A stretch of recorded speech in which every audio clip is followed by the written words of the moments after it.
The story begins, as many haunting tales do, with a painting. It was not the kind of portrait that adorned the walls of grand museums or the homes of aristocrats where guests would admire brushstrokes and the subtlety of color. No, this canvas existed almost in secrecy, kept hidden behind velvet curtains or locked doors, revealed only in moments of strange ritual or reckless curiosity. Those who spoke of it did so in hushed tones, and those who saw it often wished they never had. Because this portrait was said to be alive, or at least, bound to something that pulsed and shifted beyond the limits of painted oil and stretched canvas. In the dim glow of candlelight, the face on the canvas stared outward. At first glance, it looked like any fine portrait of a young gentleman, handsome, sharp, and full of vitality. The painter, whoever he was, had captured a likeness so realistic that it seemed as if the subject might step out from the frame at any moment. But it wasn't the realism that unnerved people, it was the way the image seemed to change when you weren't looking directly at it. Visitors described the unsettling sensation of seeing movement in their periphery, the twitch of an eyelid, the tightening of lips, or a shadow shifting across features that should remain still. And always, there were the eyes, glimmering with an intelligence that was neither wholly human nor wholly benign. The origin of the portrait was never fully documented, but whispers clung to it like cobwebs. Some said it was commissioned in the late 18th century by a man obsessed with eternal youth. Others claimed the artist was a mystic, a man who painted not with simple pigment but with mixtures laced with blood, ash, and things better left unnamed. The details shift with each retelling, but the thread that binds them is the same. This was no ordinary piece of art. It was a vessel, a keeper of something hidden. For those who stumbled upon it, the portrait held a sinister allure. Servants who carried trays past the locked chamber swore they heard faint breathing from inside. One maid, before she abruptly left her employment without explanation, whispered to a friend that she had dusted the frame and felt the canvas pulse beneath her hand like the skin of a living being. That story spread among the household staff like wildfire, but when questioned, the master of the house dismissed it with cold laughter. He said the girl was prone to hysteria, and that superstitious minds always invent horrors in the shadows. Yet none of the staff volunteered to take her place in cleaning that chamber again. The master himself, a man who seemed perpetually vibrant, youthful, and untouched by the hardships of age, guarded the portrait with an intensity that made others uneasy. It was rumored that he never allowed the painting to leave his private quarters, though its existence was known to a select few. Guests invited into the home caught only glimpses, a covered frame at the end of a hallway, or the outline of something hidden behind drapes. Some grew bold enough to ask about it. His responses varied. Sometimes he would laugh it off, sometimes he would grow visibly tense, but never once did he let them pull the curtain back. It wasn't until decades later, when people realized that the man himself had not aged, that the whispers took on a sharper edge. Photographs from different years showed the same smooth skin, the same sharp jawline, the same penetrating gaze. Where others grew wrinkled and weary, he remained eerily unchanged, like a figure preserved in amber. And though he deflected questions with charm or anger, suspicion clung to him. How could one man evade time's grasp so effortlessly? What price had been paid? The rumors grew darker. Some insisted that the painting was not static at all, but a mirror to his secret. They said it bore the weight of years on his behalf, absorbing the decay of age and the sins of indulgence. Witnesses claimed the once handsome face on the canvas had begun to twist over time, each year leaving it more grotesque. While the man himself basked in the glow of youth, the portrait was said to sag with wrinkles, its skin mottled, its eyes sinking into shadowed hollow. Stories of this exchange lingered among the superstitious, growing into something more like legend than fact. It was said that those brave enough to stare into the portrait's eyes for too long would feel their strength drain, as if something unseen reached through the frame and fed on their vitality.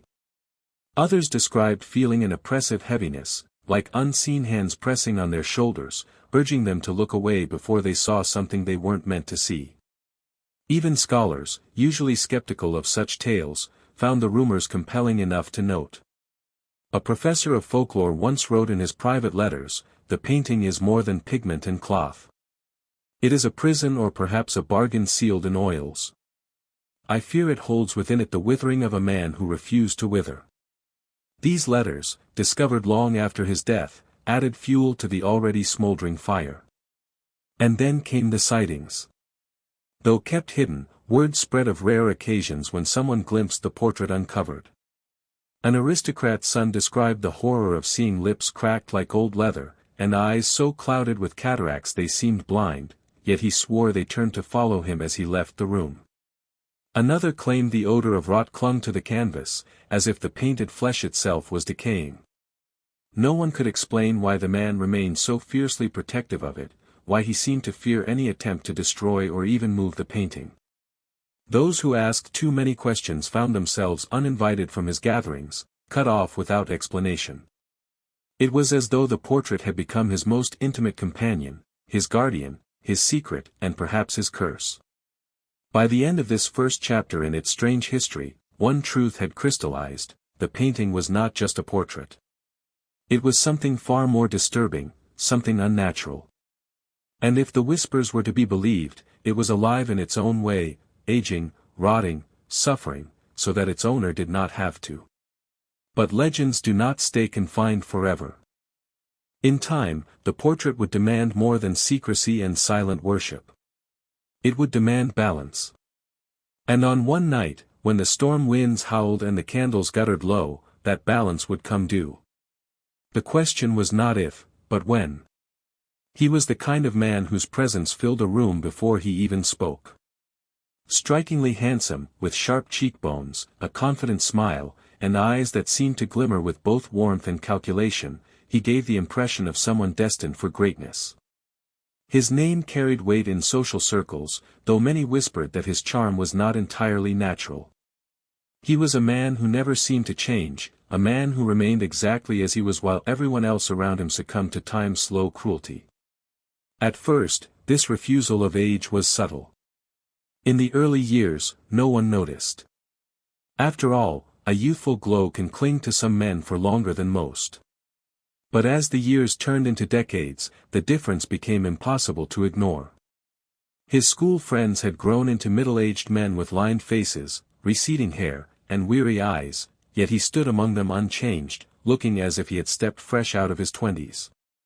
Old photographs, rare and grainy, confirmed the truth.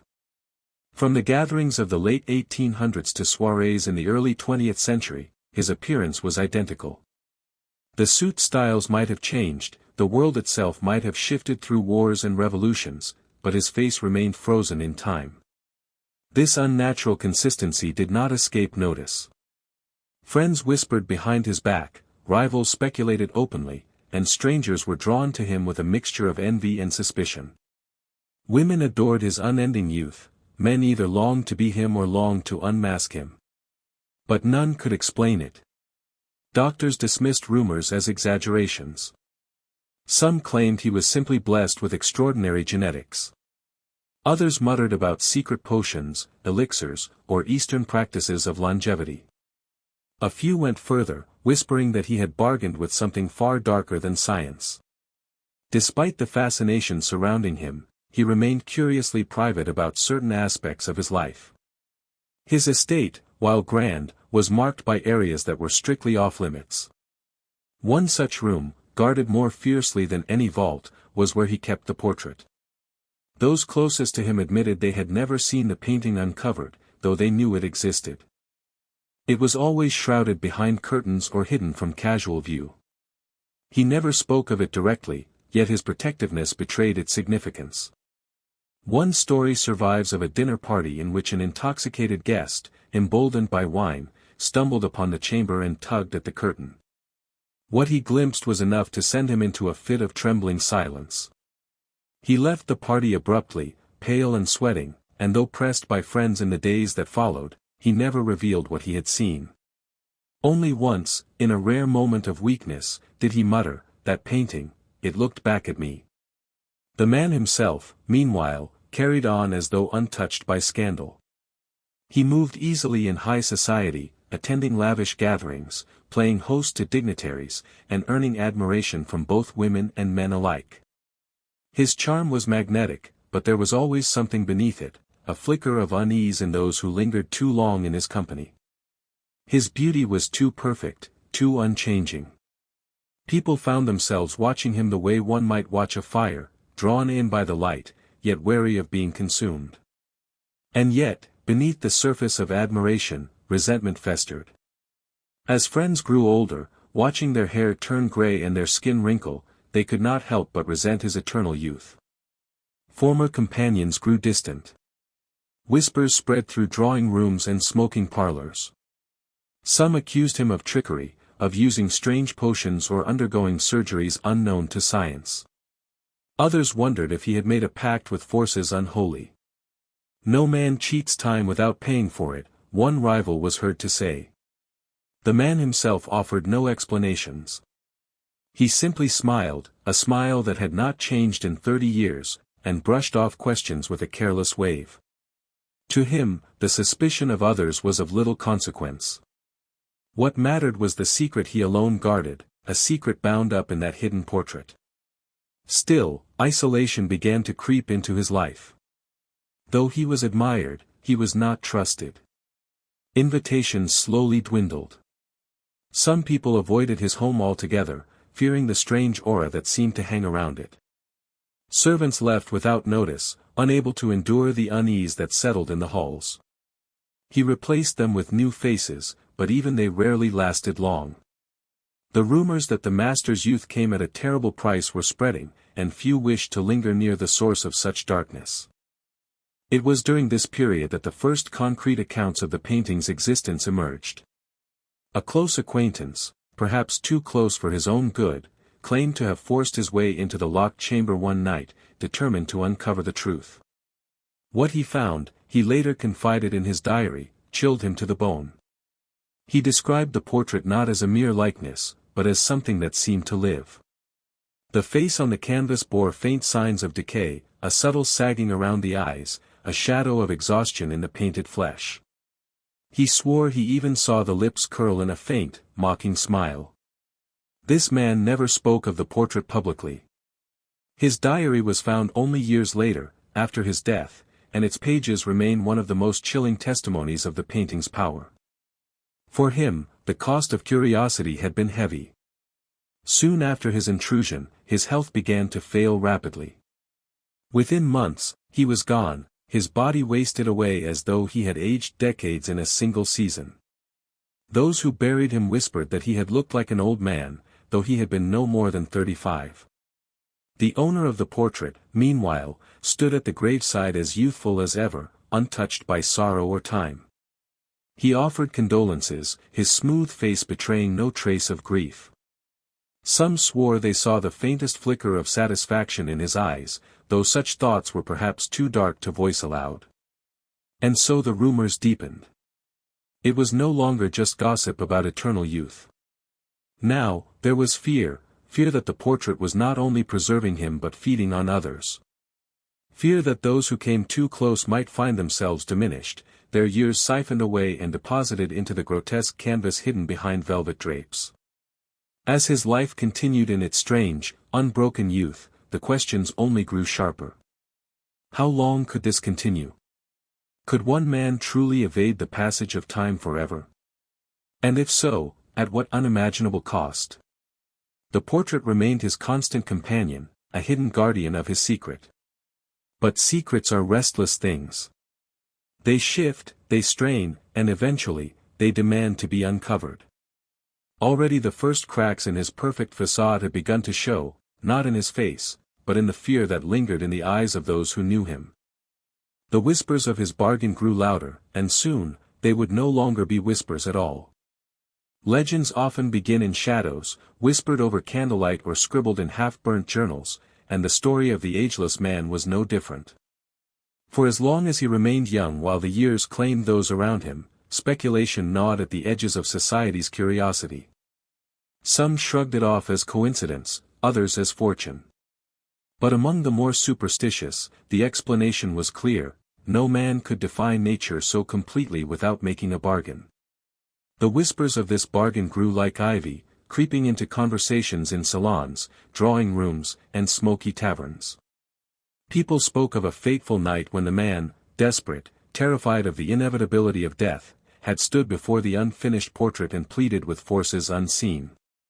Whether it was the devil, a demon, or some ancient entity from forgotten folklore, no one could say. What mattered was the outcome. The story insisted that the man had traded something irreplaceable in exchange for eternal youth, binding his fate to the canvas that bore his likeness.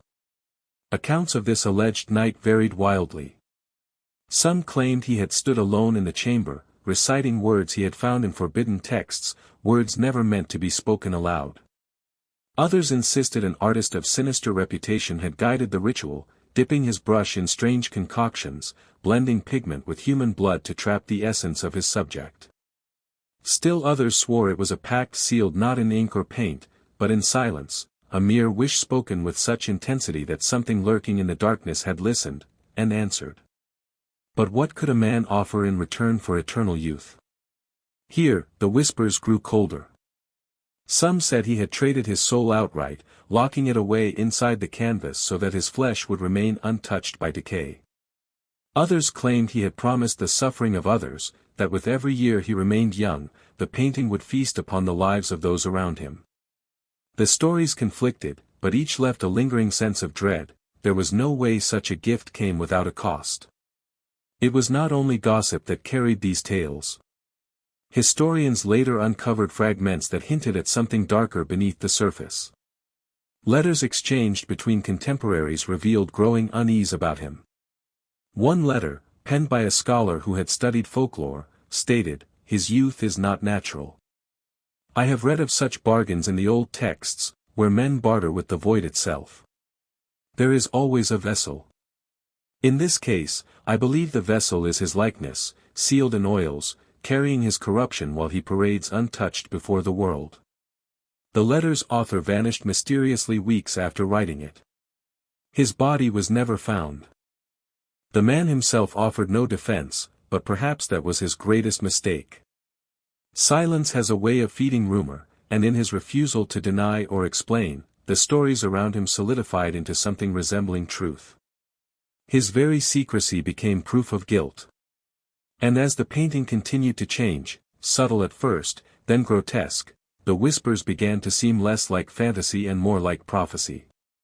One tale spoke of a servant who entered the chamber late at night, compelled by a strange sound. She later described seeing the man kneeling before the portrait, his face twisted in desperation as though begging something unseen. His words were indistinguishable, but she swore the air itself trembled with them. The moment she gasped, the man turned, his eyes wild with fury, and ordered her never to speak of what she had witnessed. She fled the house the next morning, never to return. Years later, on her deathbed, she recounted the incident to her children, her voice still quivering with fear. The painting itself bore silent testimony to the rumors.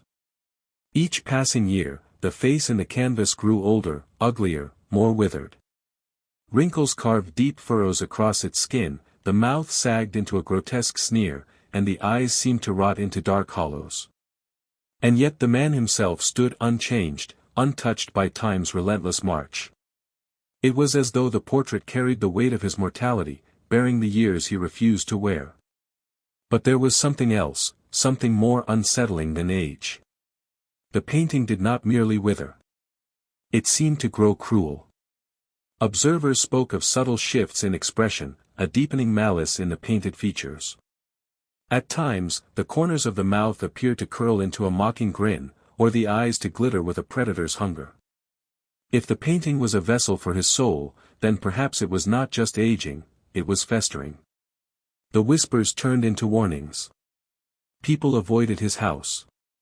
Parents told their children stories of the cursed man who had traded with the devil, using his portrait to escape the natural order. Some claimed that even speaking of him too much could draw his attention, that he, or the entity tied to him, resented those who tried to unveil the secret. And then came the diary. Among the few possessions salvaged from a burnt estate linked to the man, investigators found a small, leather-bound book filled with erratic handwriting. The entries were fragmented, obsessive, and increasingly frantic. At first, they seemed like the musings of a paranoid man, writing about shadows that moved when he wasn't looking, voices that whispered from the canvas, and the sense that something was watching him even in his sleep. But then, the entries grew darker. One line repeated several times across the pages: "The night of exchange will come." The handwriting deteriorated as the entries went on, as though the author had been trembling when he wrote. He spoke of the painting's hunger, of the way it seemed to shift when left alone, and of the terrible realization that his youth was not a gift but a debt. Each word dripped with terror. He knew the bargain would not last forever. The painting would not carry his burden without demanding payment. What that payment would be, no one could say. But the tone of the diary made it clear that he feared it with every fiber of his being. Perhaps it was death. Perhaps it was worse than death. Whatever it was, he knew it was coming. The diary ended abruptly, the last page bearing only a single sentence scrawled in jagged ink: "It waits for me." This was no longer mere rumor. It was confession. And if the whispers were true, the painting was not simply a mirror of age, but a contract written in shadow and blood. The question was not whether he had bargained, it was when the bargain would demand its due. And all who knew him began to live with a single, chilling thought: when that night came, what would happen not only to him, but to anyone unfortunate enough to be near? Over the years, the portrait had begun to reveal its true nature, though few had the courage to look closely enough to notice. Initially, the changes were subtle: a slight sag in the painted skin, a faint darkening under the eyes, tiny lines creeping across the forehead. Most dismissed these shifts as natural aging of the canvas, the inevitable cracking and fading that occurs over decades.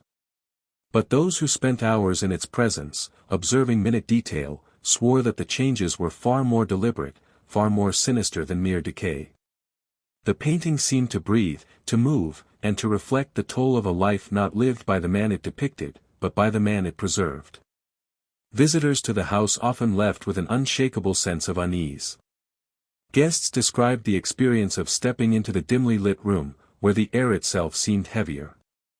Shadows clung to the corners, shifting subtly, and the faint smell of old varnish was overlaid with something acrid, almost like burnt flesh.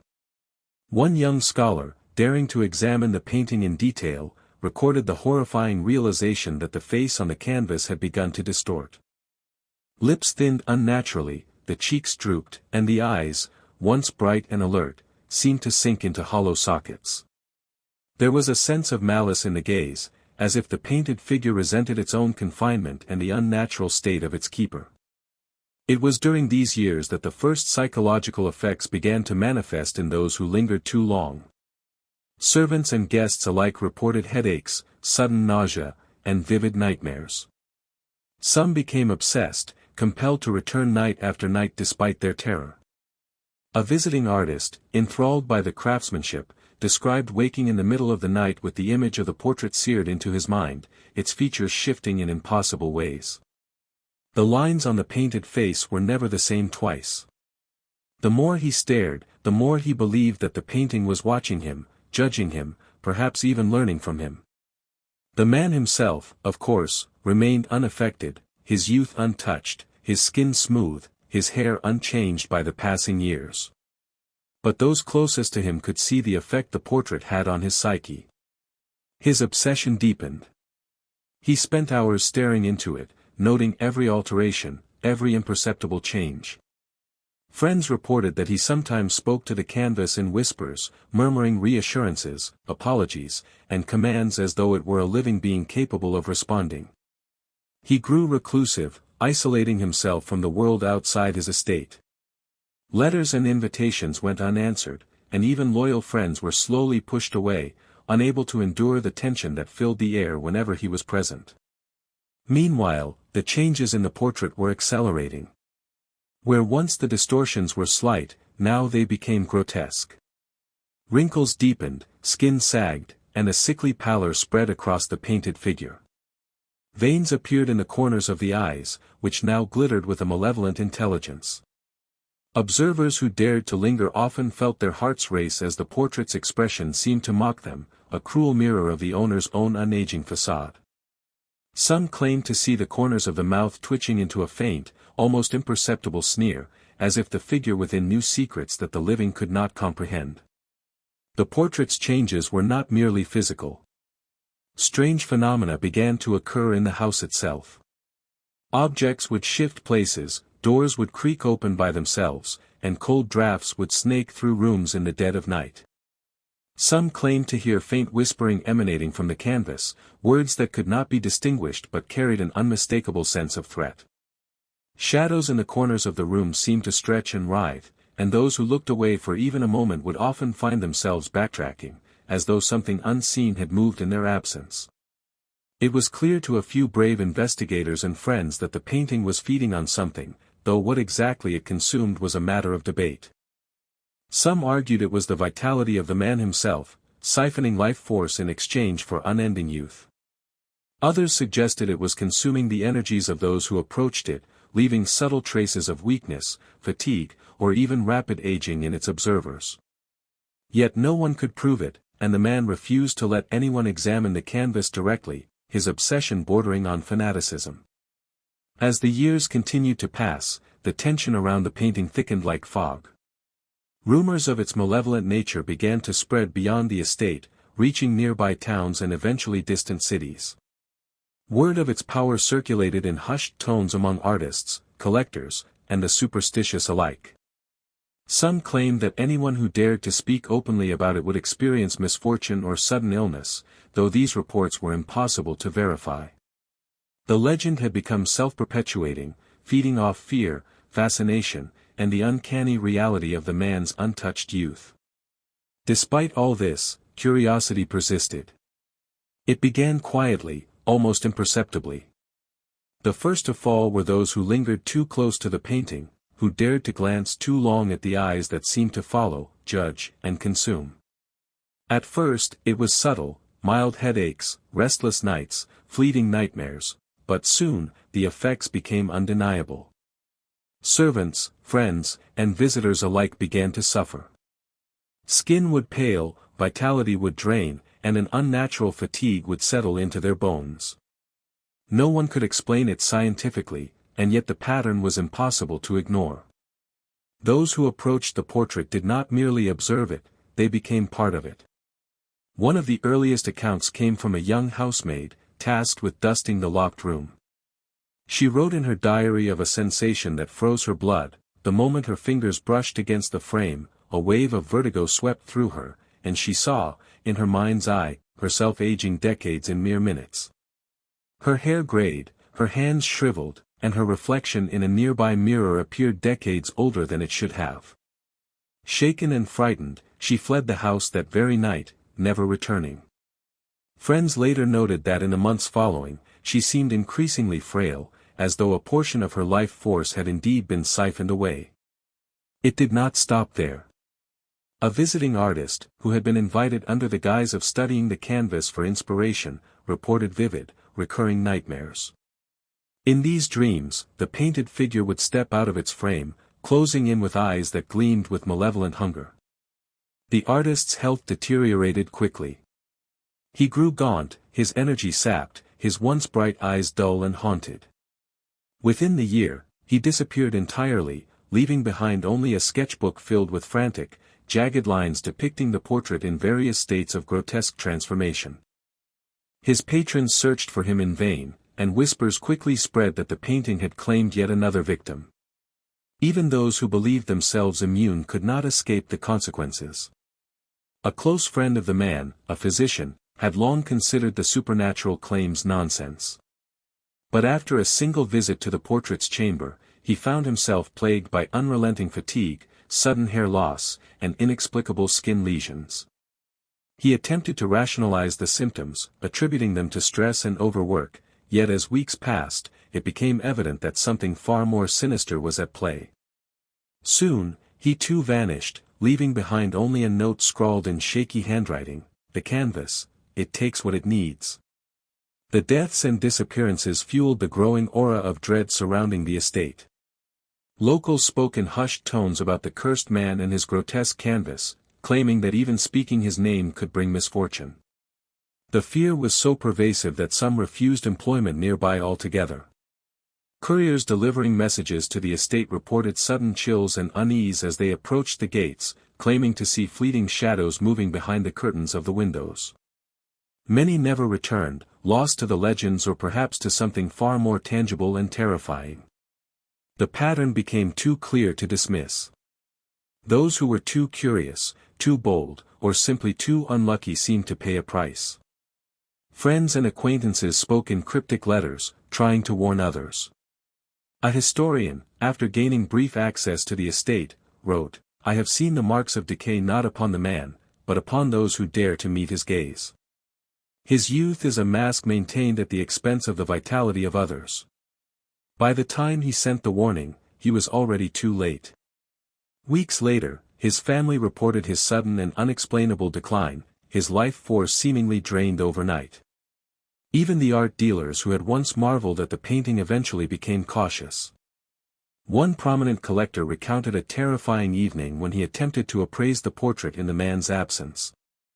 As he leaned closer, scrutinizing the brushwork and pigments, he was overcome with vertigo and nausea. He claimed to have seen the painted eyes flash with recognition, as if aware of his intrusion. That very night, he suffered a severe and sudden illness, leaving his career in ruins and his body frail and twisted in ways that medicine could not explain. Stories circulated beyond the immediate vicinity of the estate. Other houses and estates connected through social circles began to report inexplicable occurrences after their members visited or corresponded about the painting. Missives describing subtle but disturbing ailments, insomnia, and sudden weakness became more frequent. Some suggested that merely speaking about the man or his portrait could bring harm, as if the curse radiated outward, touching those who dared to engage with its legend. One of the most chilling accounts came from a young art student who had come to study the portrait under supervision. Alone in the chamber, she recorded that the face in the canvas appeared to shift more violently than ever before. Wrinkles deepened, the eyes darkened, and the faintest trace of a cruel, almost sentient smile appeared. She claimed that she could feel a pulling sensation at the very core of her being, as though the painting were attempting to draw something from her, her energy, her youth, her very essence. She fled before sunrise, but in the weeks that followed, her appearance aged rapidly. Her parents were horrified, and doctors could find no explanation for her sudden decline. As more victims emerged, the story of the painting evolved from mere legend into a cautionary tale. It became clear that the canvas was not simply a reflection of the man it portrayed, but a living vessel of some malevolent force. Observers speculated that it accumulated the years stolen from others, storing decay and suffering in a twisted imitation of human life, while the man remained untouched. And while most victims' fates were gradual and insidious, there were occasional abrupt disappearances, leaving nothing behind but whispers, unfinished letters, and the lingering terror of those who had seen too much. It was also during this time that investigators began to note the chilling consistency of the pattern. Deaths and illnesses were not random, they followed the proximity of the portrait. Servants who cleaned the house, friends who visited frequently, and even strangers who chanced upon the estate's inner chambers, all were affected. The weight of this realization pressed heavily upon those who dared to speak it aloud. The painting demanded nourishment, and each victim served as its offering. And yet, amid all the suffering, the man himself remained unaging, unscarred, and ever youthful. His eyes retained a spark that contrasted starkly with the hollowed, drained faces of those who had fallen under the painting's influence. Observers could not decide whether he felt guilt, fear, or something darker, satisfaction at his continued existence at the expense of others. The human element, his vanity, and his obsession were entwined with the supernatural, blurring the line between horror and moral transgression. By the end of this period, the estate had become a place of dread and superstition. No one lingered near the rooms that housed the painting, servants abandoned their posts, and neighbors whispered of strange shadows and nighttime wails. Those who survived the proximity to the portrait carried an invisible mark, a lingering fear and respect for something that could not be explained. The first victims had paid the price for curiosity, proximity, or perhaps mere misfortune. And with each passing year, the tension built, the stakes rising like a storm gathering over a quiet town.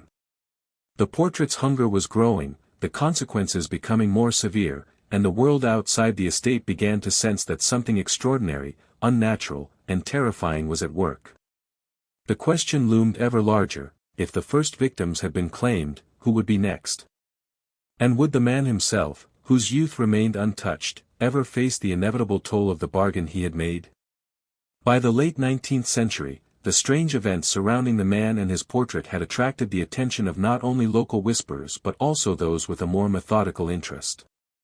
Investigators, historians, and scholars, all drawn by curiosity, skepticism, or fear, began to study the estate, its master, and the canvas that seemed to defy the very laws of nature. Their methods varied. Some approached as scientists, others as chroniclers of folklore, and a few, more daring, as occultists hoping to understand or control whatever force was at work. The investigators quickly discovered that approaching the portrait required courage few possessed. Even entering the room left them uneasy. The air seemed heavier, shadows clung to the corners, and the faint metallic scent of age and decay lingered. Some reported a subtle vibration in the floorboards, a hum in their ears, as if the house itself recognized their intent. Others claimed that the canvas seemed to watch, eyes following their movements with uncanny precision. These sensations, while dismissed by skeptics as stress or imagination, were consistently documented by multiple independent sources, giving the stories an unsettling credibility. Historians sought patterns in the man's life, piecing together timelines, letters, and diaries. They noted the consistency of his youthful appearance across decades, the disappearances and sudden illnesses of those around him, and the subtle deterioration of the painted face. Comparisons between different photographs and sketches of the portrait, taken over decades, revealed changes so profound and grotesque that they defied normal aging processes. Wrinkles deepened, eyes clouded, and a sinister intelligence seemed to grow within the painted figure, mocking the very man it reflected. Art experts, too, were drawn into the mystery. A few brave painters and collectors managed to study the work closely, noting unusual pigments and techniques that suggested deliberate, unnatural preservation. One scholar remarked on the impossibility of the materials lasting so long without degradation, leading to speculation that the painting had been treated with substances unknown to science, perhaps alchemical in nature. Another, more daring, suggested the brushstrokes themselves were designed to channel energy, to hold and perhaps manipulate life. Whether theory or superstition, these interpretations only deepened the fear surrounding the estate. The man's obsession with the portrait was also documented during these investigations. Witnesses noted that he would spend hours alone in the chamber, whispering to the canvas, adjusting its angle, or examining its minute details. Letters describe a man tormented by fear and fascination, meticulous in his study, and terrified that the portrait might one day demand more than he could offer. Some investigators speculated that the man's unchanging appearance was not merely a gift but a symptom of a deeper, more disturbing bond. His very life force was intertwined with the painting's grotesque evolution. Perhaps most chilling of all were the personal accounts of those who had confronted him directly. A young investigator, writing under the pseudonym J.L., described a confrontation in which he dared to question the man about the first victims. The subject's eyes glinted, and for a brief moment, the investigator felt the weight of centuries pressing down upon him. The man's response was cryptic, almost playful: "The portrait takes what it needs. I have only allowed it. Soon, it may take more than it can bear, or perhaps more than I can." The statement, while enigmatic, suggested both guilt and anticipation, hinting at a coming reckoning that observers could scarcely imagine. Scholars of folklore and the occult began to piece together patterns in the legends. The man's story bore striking resemblance to old tales of soul binding, vessels of energy, and cursed bargains. They noted that in nearly all such cases, an external object, often a painting, mirror, or statue, acted as a repository, absorbing decay, suffering, or mortality on behalf of its master. In this sense, the man and his portrait were not unique, but their case was perhaps the most documented, most terrifying, and most persistent in living memory. Some investigators attempted direct experimentation, seeking to expose the portrait to scrutiny. One art historian, determined to catalogue every crack and pigment variation, was struck by sudden vertigo upon entering the chamber. He recorded that the painting's gaze seemed to intensify, its eyes glimmering with what he could only describe as awareness. Within weeks, he fell gravely ill, his vitality drained, and he wrote frantic letters suggesting that the painting had marked him. He too disappeared under circumstances that remain unexplained, leaving only his writings as testimony. The obsession did not rest with professionals. Local townspeople, curious and frightened, began to treat the estate with reverence and fear. Rumors of strange lights at night, the sound of whispered voices, and glimpses of shadows moving unnaturally reinforced the idea that the portrait was no longer a simple object of art, but a living, malevolent presence. The night of the switch was whispered about long before it occurred, yet no one truly understood when or how it would happen. It began like any other evening, with the estate wrapped in silence, the wind rattling against the windows, and the faint flicker of candlelight casting shadows that danced along the walls.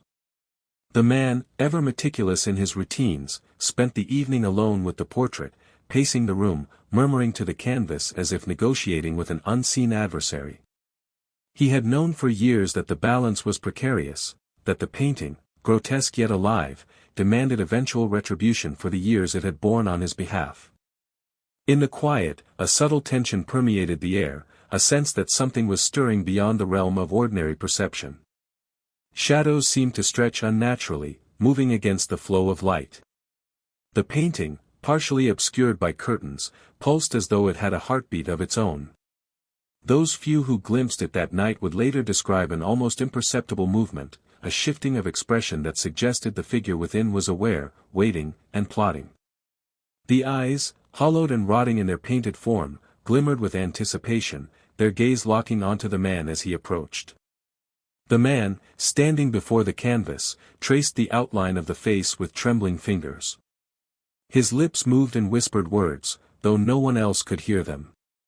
He spoke promises, apologies, entreaties, perhaps even commands, as though attempting to negotiate with an entity older and wiser than himself. The tension in the room was palpable, every tick of the clock, every gust of wind against the windowpane seemed magnified. Outside observers, long accustomed to the man's eerie composure, would later remark that on that night, something in him had shifted, his confidence gave way to dread, his youth betrayed a vulnerability no one had ever seen. Then, as if answering the silent prayers, the switch began. It was subtle at first, a shiver through the canvas, a whispering rustle of fabric, a sensation that the room itself was breathing. The man recoiled slightly, his heart hammering, recognizing the moment he had long feared. Slowly, impossibly, the grotesque features of the painted figure began to soften. Wrinkles receded, eyes brightened, and color returned to the cheeks as if life itself were being poured into the canvas. At the same time, a chill crept along the man's spine, spreading into his limbs, sapping his strength and vitality. Witnesses would later attempt to describe the event, though their accounts were fragmentary and inconsistent. Some swore the man's reflection in the mirror aged rapidly, skin tightening and loosening in grotesque waves, hair graying and falling, eyes clouding with time in seconds. Others claimed to see a faint, almost imperceptible glow around the portrait as it absorbed the vitality of its owner. It was as though the bargain, long deferred, had finally demanded its payment. The physical transformation was accompanied by a sense of horror that words can scarcely capture. Servants who had hidden in distant hallways reported hearing a low, guttural sound emanating from the chamber, a blend of groaning, whispering, and crying. Windows rattled, and doors shook in their frames. The candles flickered violently, throwing the room into alternating shadows and light, and in that shifting illumination, some swore the painting's figure smiled, its new, restored youth mirrored by the man's rapid decline. Inside the room, the man's body convulsed as the switch completed.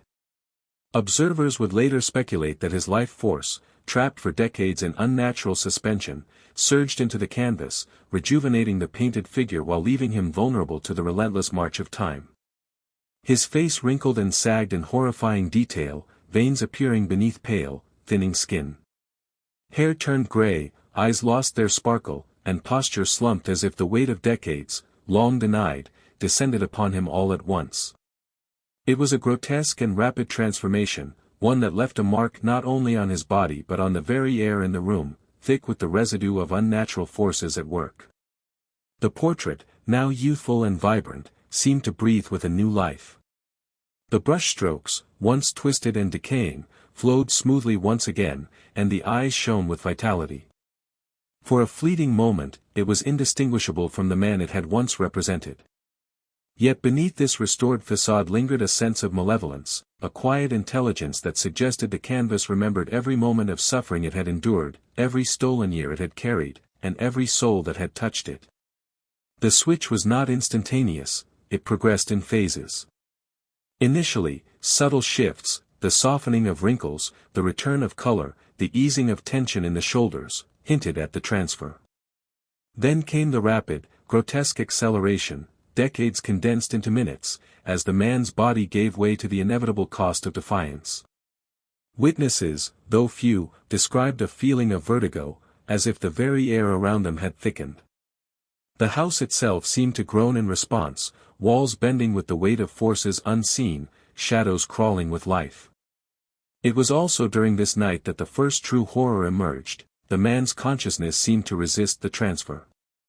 Diaries recovered later suggested he retained awareness, trapped within the frail and aging body, while his essence was drawn into the canvas. He begged, cursed, and pleaded with the entity, but the process continued inexorably. Those outside the chamber could hear whispered fragments, words of desperation, anger, and terror, but no one could intervene. The balance of the bargain, long delayed, had finally arrived, indifferent to human morality. By dawn, the switch had completed. The man, once vibrant and eternal, now resembled a figure of grotesque mortality, his years compressed into a single night of agony. The portrait, however, gleamed with vitality, young and unmarred, the face of a man who had, for decades, defied time. Observers, traumatized and forever changed, recorded the event with trembling hands and racing hearts, though many would later struggle to reconcile what they had seen with the limits of reason. In the aftermath, the estate carried an eerie stillness. The man, now aged and weakened, remained in his chamber, haunted by the knowledge of what had occurred. He was no longer the master of his fate, the painting had reclaimed the life that had been suspended for so long.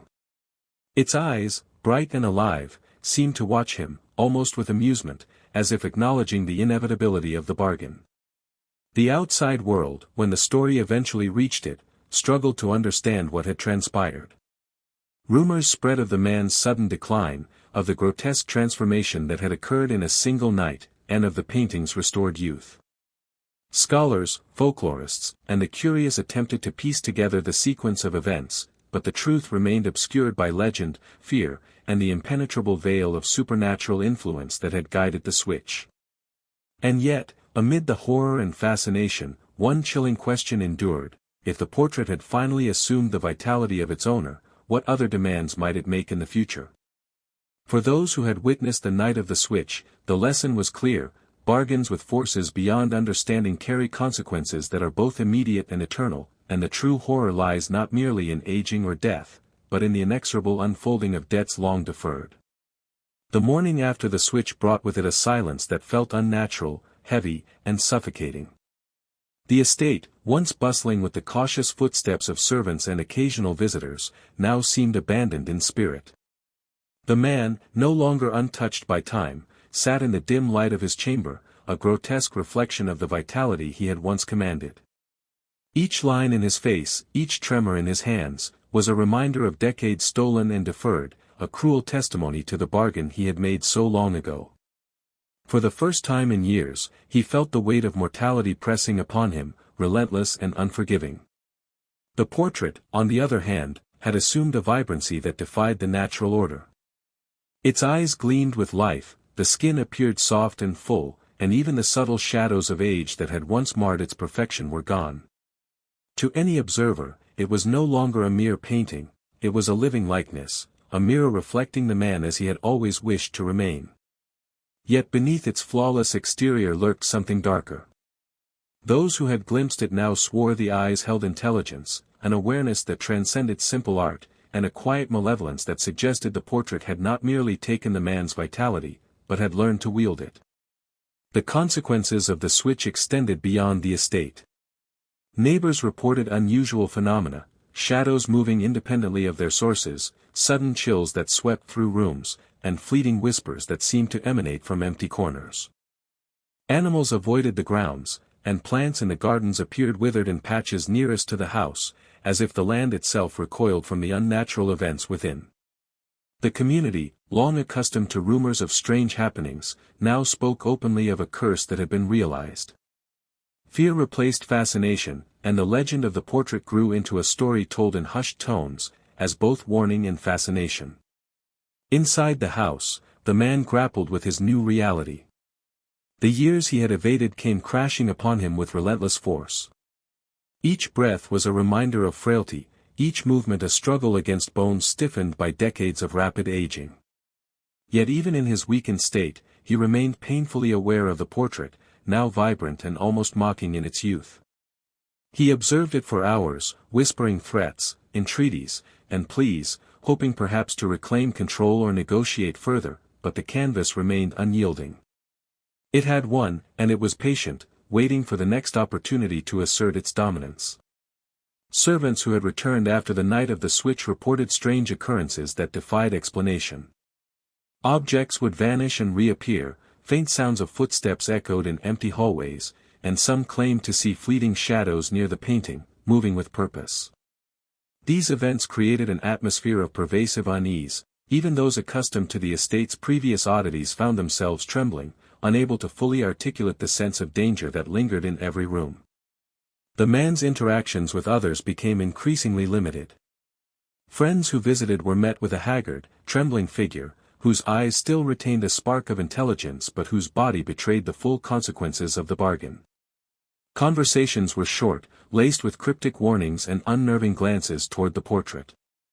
Some visitors never returned after witnessing the transformation, their departure adding to the growing list of those touched, directly or indirectly, by the painting's influence. Letters and diaries from this period reveal a man tormented by guilt, fear, and obsession. He chronicled every subtle change in the portrait, every twitch of the lips or shift in the eyes, noting how it seemed to respond to him with uncanny awareness. He began to speak openly in his writings of the horror of watching his own life transferred into another vessel, the terrifying realization that the bargain he had relied upon for decades had its own will, and the creeping dread that he might yet lose more than just his youth. Outside observers, scholars, investigators, and even local authorities, continued to document the strange phenomena. They noted a pattern of inexplicable illnesses, misfortune, and rapid aging among those who had proximity to the estate or engaged too closely with the legend. A few dared to suggest that the painting's influence extended beyond the physical realm, reaching into the minds and spirits of those who encountered it. Letters and journals spoke of nightmares so vivid that individuals awoke physically drained, shadows that appeared in multiple rooms simultaneously, and whispers that followed them long after leaving the house. Despite his weakened state, the man's obsession with the portrait intensified. He began altering the room in meticulous ways, moving furniture, adjusting lighting, and placing objects at specific angles, believing that such rituals could influence the painting or delay further consequences. He spoke to it as if it were alive, issuing commands, apologies, and threats, but always with the recognition that he no longer controlled the outcome. The bargain had been settled, and the portrait, now restored, exerted a quiet dominance over him and all who dared approach. The aftermath of the switch also marked a turning point in the legend itself. No longer merely a tale of strange longevity, it became a story of horror, obsession, and supernatural retribution. Scholars attempted to analyze it scientifically, folklorists documented it as a cautionary tale, and townspeople treated it as a living fear, an entity that demanded respect and distance. Even decades later, the estate remained a site of curiosity and dread, with visitors reporting fleeting glimpses of the portrait's shifting gaze and sudden, inexplicable chills. Perhaps most hauntingly, the man himself became a figure of caution. He lived on in his aged body, a grim testament to the cost of defying natural order, while the portrait retained the youth and vitality that had been his for so long. Diaries from subsequent generations spoke of his presence, gaunt, trembling, haunted by memories and regret, as he wandered the estate, never fully free of the bargain he had struck. His life became a living warning: the price of unnatural defiance is exacted in full, and the consequences of meddling with forces beyond comprehension are inescapable. Even now, the story of that night, of the switch, continues to captivate and terrify. The estate, the man, and the portrait exist in memory and legend, a nexus of obsession, greed, and supernatural influence. And for those who study the tale, the most chilling aspect is clear: the bargain is eternal, and the portrait waits patiently, knowing that curiosity, ambition, or mere misfortune will inevitably draw new lives into its shadow. The estate, once a quiet enclave of refinement and secrecy, had become a focal point for rumor and dread that spread far beyond its gates. Stories of the man, the portrait, and the horrors of the switch circulated through the town like wildfire. Each retelling grew more elaborate, each witness more haunted, and soon, the legend transcended mere gossip to become an almost tangible presence in the lives of the townspeople. Children were warned not to approach the property, servants refused employment, and neighbors whispered of shadows and sounds that no rational mind could explain. The earliest accounts came from those who had seen the aftermath firsthand. A courier, delivering letters to the estate shortly after the switch, reported feeling a cold, unnatural draft that seemed to follow him long after he left the grounds. He described hearing faint whispers, indecipherable but insistent, and seeing the faintest glimmer of movement from the windows, as if the portrait itself were watching him. Within days, the courier fell ill, his body weakened inexplicably, leaving him bedridden and pale beyond recognition. His case became one of the first widely acknowledged examples of the estate's growing malign influence on outsiders. As stories proliferated, the town became suffused with fear. Markets, inns, and taverns buzzed with speculation, though few dared speak openly. Rumors of sudden deaths, unexplained illnesses, and rapid aging among visitors to the estate became staples of local conversation.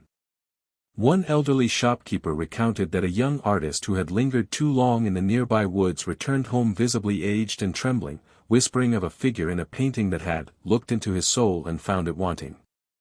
Within weeks, he succumbed to an illness no physician could diagnose, his life seemingly drained overnight. The townspeople, once skeptical, began to organize informal patrols, warning travelers and occasionally attempting to observe the estate from afar. Those who dared approach reported eerie, inexplicable phenomena: shadows that moved independently, lights flickering without cause, and sounds resembling whispering or low moans emanating from the sealed windows. Even animals reacted strangely, with dogs barking uncontrollably and horses refusing to enter the property. The pattern was clear: the estate had become more than a house, it was a locus of fear, a place where natural laws seemed suspended, and curiosity was punished. Among the most vocal were the clergy and local moral authorities, who framed the events as divine punishment or demonic influence. Sermons warned parishioners of the dangers of meddling with unnatural forces and recounted tales of the man's youthful appearance juxtaposed against the grotesque decay of his associates. Local churches became repositories for letters and confessions, each detailing encounters with the estate or its cursed painting. One priest described faint, almost musical whispers that followed townspeople long after they had left the estate, suggesting that the supernatural influence was not confined within its walls. The spread of fear was not limited to oral tradition. Letters, diaries, and newspapers began to document the estate's strange reputation, often sensationalized to suit the audience. Scholars and investigators from other regions took note, traveling to the town to observe, study, or attempt to verify claims.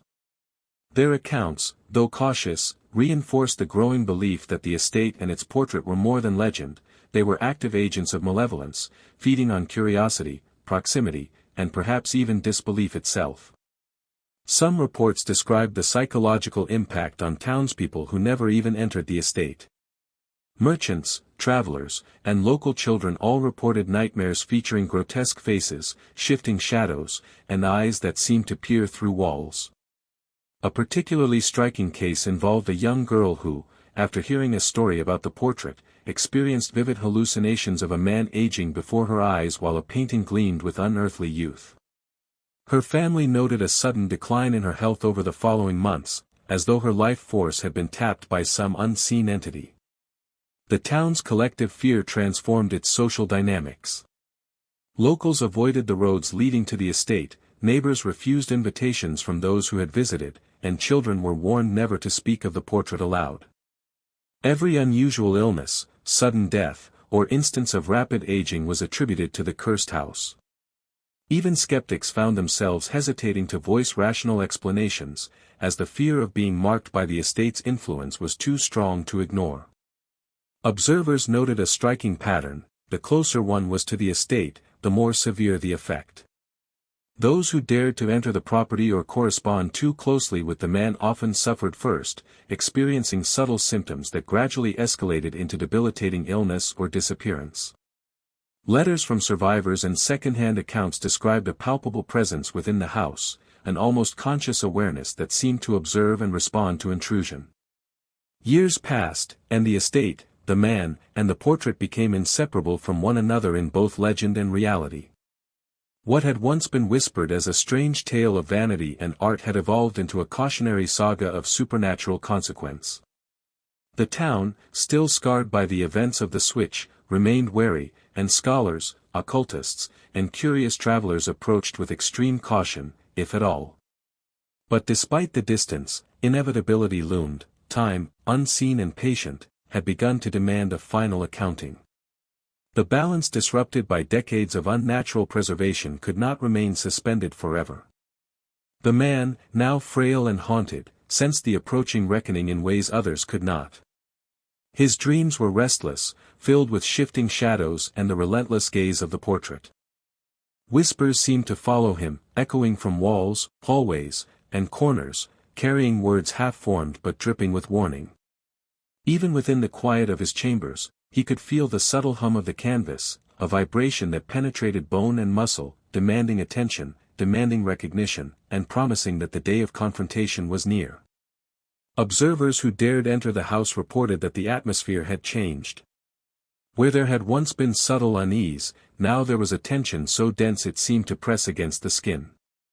Shadows no longer lingered at the edges, they moved with intent, converging near the painting and stretching across the room as if orchestrated by a conscious will. Doors trembled in their frames, and the air was thick with a metallic tang, a reminder of vitality lost and stolen over decades. The estate itself seemed alive, anticipating the events to come, resonating with the history of terror that had been meticulously cultivated by the portrait's insatiable hunger. The man's obsession had reached a fever pitch. Though weakened, he meticulously arranged the room around the canvas, adjusting the curtains, light sources, and furniture with ritual precision. He spoke to the painting as if negotiating with a sovereign power, offering apologies, excuses, and promises he knew could not alter the outcome. In the letters and journals recovered later, he described a sense of imminent collapse, a feeling that the portrait, patient for decades, was finally preparing to assert dominance in full. He anticipated the confrontation with dread and an eerie resignation, aware that what was coming could not be resisted. On the night that would come to define the final reckoning, the estate was enveloped in unnatural darkness. Candles flickered violently, and shadows danced in impossible ways along the walls. The air felt thick, almost viscous, each breath a struggle against an unseen force. The man approached the painting with measured steps, heart hammering, aware that every moment counted, yet powerless to prevent the inevitable. The portrait seemed to respond to his presence, the eyes glinting with a sentience that was both alluring and terrifying. Then the reckoning began. The subtle tension that had long haunted the estate surged into violent, almost tangible force. Shadows converged toward the painting, the room's temperature dropped, and an oppressive weight pressed upon the man's chest. It was as if the house itself conspired with the canvas, amplifying its power and preparing to exact the final toll. He felt the familiar drain of vitality, stronger and more precise than ever before, and realized with horror that the portrait was no longer merely a passive recipient, it was now an active agent, fully aware, and intent on claiming the remainder of what was owed. The transformation of the man was rapid, horrifying, and almost unbearable to witness. In minutes, decades of suspended life caught up with him. Wrinkles deepened, skin sagged, hair grayed, and posture collapsed under the sudden weight of accelerated aging. Every muscle and tendon protested, and his eyes, once sharp and calculating, clouded with shock and despair. The room itself seemed to pulse with energy, shadows crawling across the walls, whispering unintelligible but urgent words, and the air vibrating with a sense of malice.